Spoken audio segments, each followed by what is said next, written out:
اللہ نے حکم دیا ہے اپنے محبوب صلی اللہ علیہ وسلم کو کہ نماز قائم کریں دن کے دونوں سروں پر، طرف النہار، طرف مانا کنارہ، تو ایک کنارہ صبح ہے ایک شام ہے، تو دونوں کناروں پر اللہ کی نماز کو قائم کریں۔ ایک تو میرے بزرگوں ایک مسئلہ یہ سمجھو کہ سارے قرآن پاک میں آپ دیکھیں، اللہ توفیق دے، کہ جہاں بھی نماز کا حکم ہے کسی جگہ یہ نہیں پڑھیں گے آپ کہ اللہ نے فرمایا نماز پڑھو، پڑھا کرو۔ ہر جگہ یہ حکم ہے نماز قائم کرو، اقیم الصلاۃ، اقیم الصلاۃ۔ مومنوں کی صفت کیا ہے؟ یقیمون الصلاۃ، مقیمی الصلاۃ۔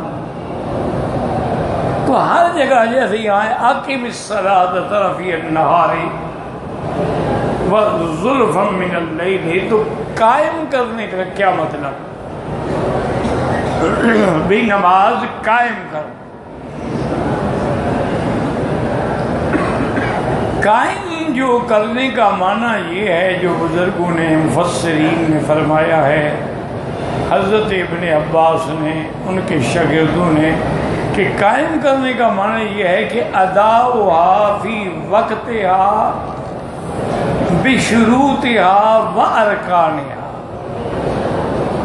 قائم کرنے کا معنی یہ ہے کہ نماز کو ایک تو اس کے وقت میں ادا کرو، اگر وقت میں ادا نہیں کیا تو آپ نے نماز کو قائم نہیں کیا۔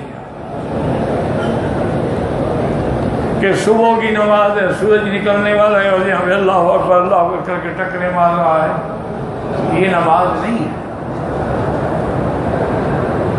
اسی طرح بلکہ بہت ساری جماعتیں جو اللہ معاف کرے اہل اہواء اور اہل بدعت ہیں، وہ تو عصر کی نماز اس وقت پڑھتے ہیں جب سورج بالکل پیلا ہو جاتا ہے، یعنی بس عصر سے فارغ ہوئے اور بغیر وقت آ گیا۔ حالانکہ حضور نے فرمایا ہے کہ آدمی انتظار کرتا رہے، جب سورج پیلا ہونے پہ آئے تو اٹھ کے عصر کی نماز ادا۔ فرمایا تلک صلاۃ المنافقی، منافق کی نماز۔ لوگوں کو دکھانا چاہتا ہے کہ میں نے نماز پڑھی ہے، ورنہ وہ پڑھنا نہیں چاہتا۔ تو اب نماز کے قائم کرنے کا کیا معنی ہے کہ ان الصلاۃ کانت علی المؤمنین کتابا موقوتا، اللہ نے اس کے اوقات معین کیے۔ تو پہلی شرط قائم کرنے کی کیا ہے کہ نماز کو اس کے وقت میں ادا کرے، یہ یاد رکھنا۔ دوسری شرط کیا ہے کہ بشروطہا و ارکانہا، کہ نماز کے لیے جو شرطیں ہیں وہ بھی پوری کرے،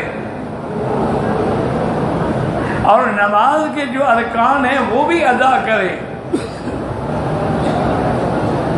اب کچھ شرطیں ہیں وہ نماز سے پہلے ہیں، کچھ ہیں نماز کے اندر ہیں۔ پہلے کیا ہے کہ بھئی آدمی وضو کرے، اگر ناپاک ہے غسل کرے، یہ پہلے کی شرطیں ہیں۔ کپڑے پاک پہنے، اور ایسا کپڑا پہنے کہ اس کا عورہ جو ہے وہ ظاہر نہ ہو، ستر عورہ ہو کامل۔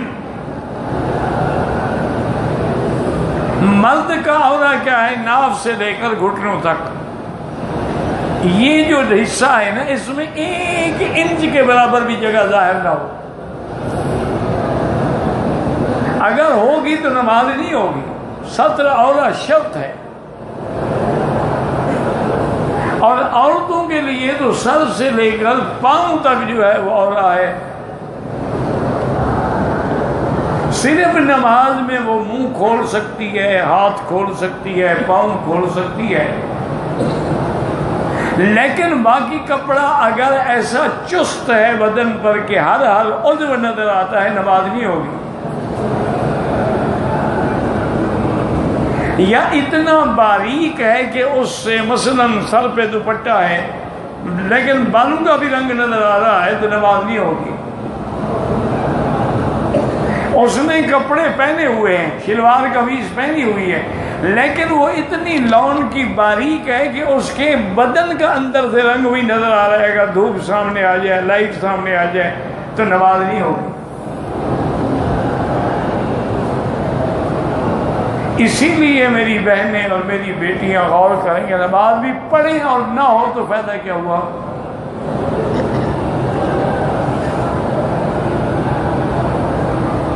اب ہم نے یہ دیکھا ہے ماشاءاللہ، عرب لڑکوں میں بھی دیکھا ہے، گھر والوں میں بھی دیکھا ہے، لڑکیوں میں بھی دیکھا ہے، ان میں ایک بڑی خوبی ہے کہ ایک بڑی چادر رکھتے ہیں کہ جب نماز پڑھنی ہو سر سے لے کر اس کا پھیر لیں۔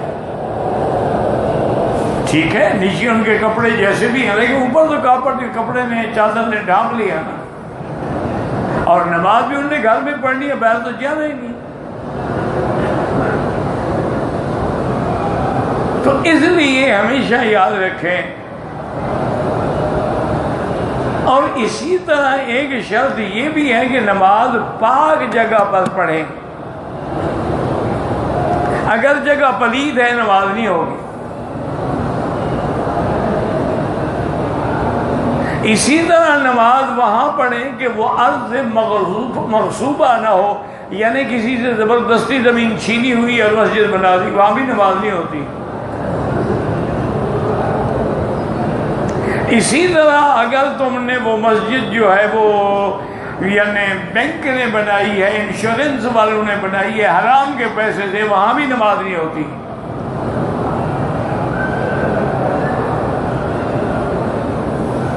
نماز کے لیے وہ مسجد شرط ہے، لَمَسْجِدٌ أُسِّسَ عَلَى التَّقْوَى مِنْ أَوَّلِ يَوْمٍ، کہ بنانے والے بھی متقی اور بنائی بھی وہ اللہ کی خشیت کے لیے تھی۔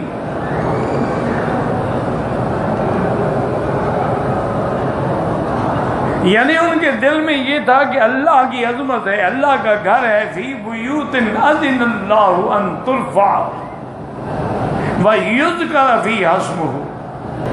اس لیے ہمیشہ یاد رکھیں کہ نماز کے اقیم الصلاۃ،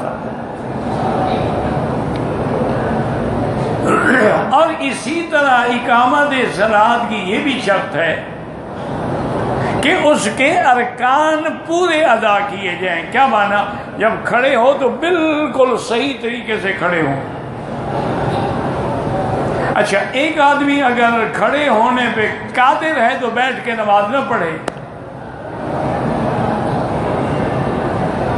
اسی طرح جب رکوع میں جائیں تو بالکل پشیدی ہو جائے، اور کم از کم سبحان ربی العظیم، سبحان ربی العظیم، سبحان 3 دفعہ کم از کم، ورنہ 7 دفعہ 11 دفعہ۔ پھر جب رکوع سے اٹھیں گے تو اگر آپ اکیلے پڑھیں سمیع اللہ لمن حمدہ، ربنا لک الحمد حمدا کثیرا طیبا مبارکا کما یحب ربنا ویرضی، بالکل آرام سے ادا کریں۔ یہ جو جلدی جلدی ٹکریں مارتے ہیں نماز نہیں ہوتی۔ حضور نے فرمایا ارجع فصل فإنک لم تصل۔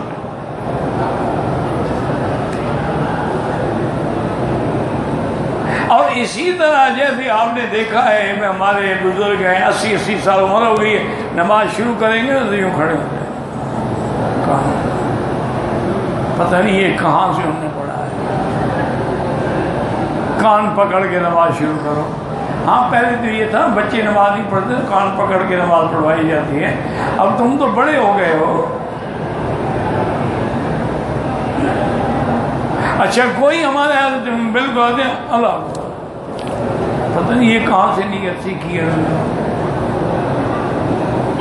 اور کئی ایسے ہمارے بزرگ ہیں کہ نیت وہ اتنی لمبی کرتے ہیں ماشاءاللہ کہ 4 رکعت نماز عشاء روز بدھ بوقت 8 بجے پیچھے اس امام کے اور چہرہ قبلے کی طرف اتنے امام فاتحہ پڑھ کے یہ نیت کر رہا ہے شریف آدمی. یہ خالص بدعت ہے. ابھی عشاء کے لیے بیٹھے ہو یہی نیت ہے بس. اور ہاتھ جب کریں تو یاد رکھیں یہ ہاتھوں کی انگلیاں بند بھی ہوں اور ان کا رخ بھی قبلے کی طرف ہو، یوں نہیں، ان کا رخ باقاعدہ قبلے کی طرف ہو. اور رکوع میں باقاعدہ پکڑیں اپنے گھٹنوں کو. تشہد میں آپ ایسے اوپر ہاتھ رکھ دیں لیکن لٹکائیں نہیں. یہ جو ہاتھ نیچے لٹکے ہوتے ہیں نمازی ہوتی مکروہ ہو جاتی ہے. ہاتھ اوپر رکھا ہو.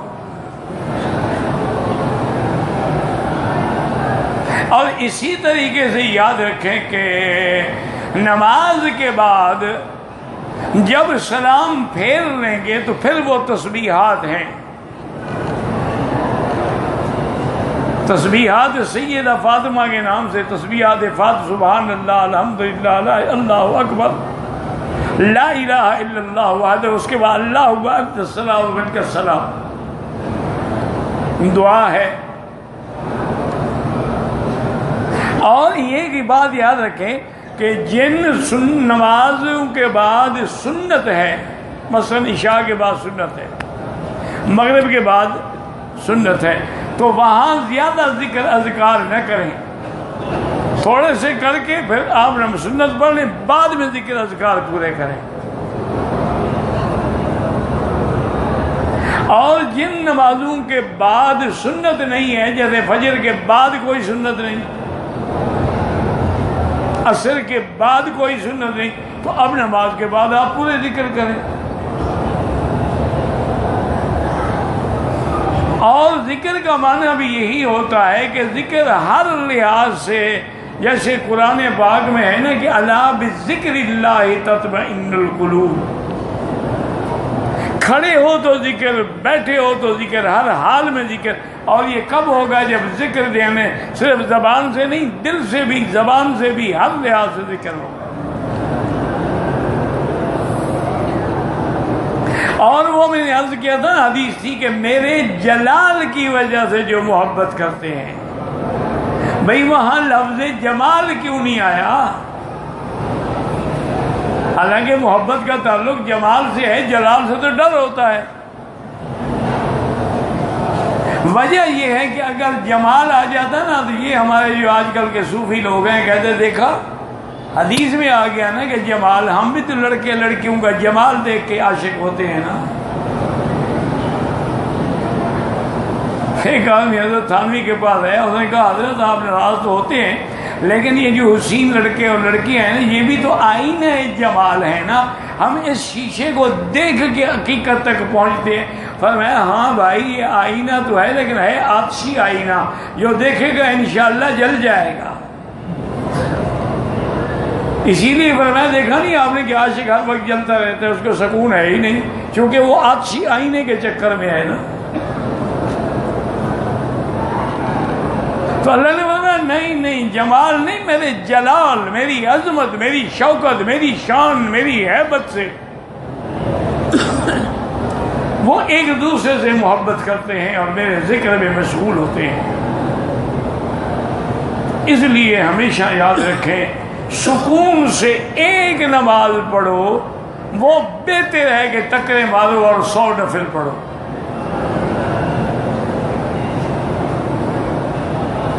وہی ایک سجدہ ہے کارگر جو عقل و فکر سے ماورا، وہ 1000 سجدے فضول ہیں جو رہین لفظ شفا نہیں.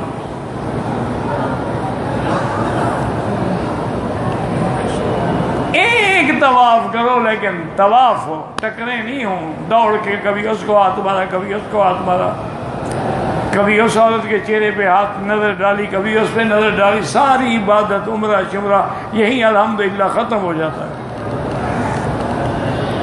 جب گھر جاتے ہیں تو خالی ہوتے ہیں، الحمدللہ کچھ بھی نہیں ہوتا پلے میں۔ یہ جب تک بد نظری کی ٹوٹی کھلی ہوئی ہے نا، پانی ٹینکی میں رہے گا ہی نہیں۔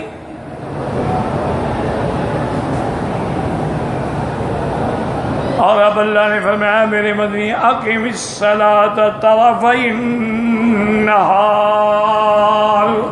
اب علماء نے فرمایا یہاں دو معنی ہیں، طرفی النہار کا معنی ایک صبح کی نماز ہے اور ایک مغرب کی نماز ہے، یہ دونوں دن کے کنارے ہیں۔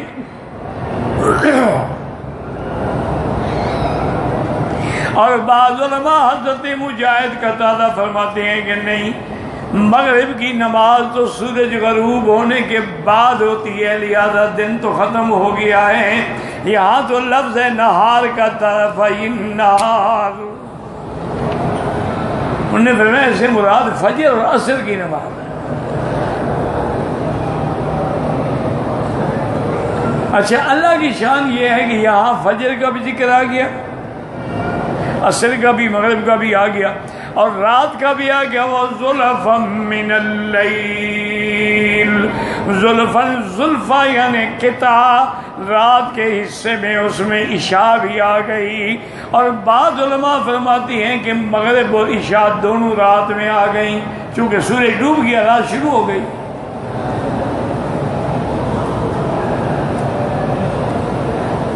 اچھا، اس میں اب اگر ہم غور کریں تو فجر بھی آ گئی، عصر بھی آ گئی، لیکن ظہر نہیں آئی۔ اس آیت میں ظہر کا ذکر نہیں ہے، لیکن دوسری جگہ اقیم الصلاۃ لدلوک الشمس الی غسق اللیل وقرآن الفجر، وہاں ظہر کا ذکر ہے۔ تو یاد رکھیں۔ اچھا، اور سب سے بڑا مسئلہ یہ ہے کہ یہ سورج جب اتری ہے اور نماز فرض کا ذکر ہے، اس وقت تو حضور معراج میں بھی نہیں گئے تھے، نماز فرض ہوئی معراج میں۔ لیکن یہ حکم تو معراج کی رات سے پہلے کا ہے۔ بھئی نمازیں فرض ہوئی ہیں معراج والی رات۔ علماء نے فرمایا یہ بالکل ٹھیک ہے، نماز فرض تو معراج کی رات ہوئی ہے، لیکن مطلق نماز جو ہے وہ تو پہلے بھی موجود تھی۔ فرض ہونے سے پہلے بھی اللہ نے نبی کو فرمایا قم اللیل الا قلیلا، تہجد پہلے بھی تھی، اور جب تک نماز فرض نہیں ہوئی حضور پہ امت میں تہجد فرض تھی، بعد میں امت سے منسوخ ہو گئی، لیکن حضور پہ واجب رہی۔ پھر حضور سے بھی اللہ نے معاف کر دی، اللہ نے رعایت کر دی کہ اب رات کی تہجد جو ہے نہ فرض ہے نہ واجب ہے، بلکہ نفلی عبادت ہے، جتنی اللہ توفیق دے۔ فَقْرَؤْا مَا تَيَسَّرَ مِنَ الْقُرْآنِ، لیکن معنی یہ ہے فرض ہونا الگ بات ہے، لیکن نمازیں تو تھی نا۔ زکوٰۃ کی فرضیت اور نصاب تو مدینے میں مقرر ہوا، لیکن حکم تو مکے میں آ گیا تھا۔ اس لیے ہمیشہ یاد رکھیں کہ ہر دور میں نماز تھی۔ دعا کریں اللہ ہمیں صحیح معنوں میں اپنی نماز پڑھنے کی توفیق دے۔